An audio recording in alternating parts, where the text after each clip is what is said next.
của hai bên gia đình mãi mãi xanh tươi đời đời bền chặt. Và bây giờ thì xin mời bác trưởng đoàn của nhà trai sẽ có lời phát biểu. Xin thưa hội, xin trân trọng cảm ơn. Kính thưa các cụ, các ông, các bà cùng toàn thể cô dì, chú bác và bạn bè nam nữ của hai cháu. Hôm nay là ngày trọng đại nhất của hai cháu. Gia đình hội nhà trai chúng tôi cùng các cụ, các ông, các bà cùng toàn thể nội ngoại của hai bên và cùng phái đoàn của họ nhà gái. Bây giờ thời gian có hạn, gia đình nhà trai chúng tôi xin ra cháu về làm dâu làm quan về hội trường nhà trai để tổ chức một lễ thành hôn mừng hạnh phúc trai cháu.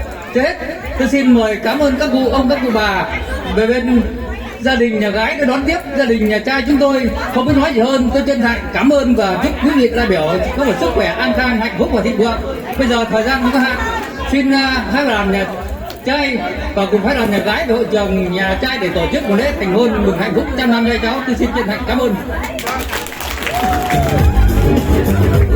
Oleh pada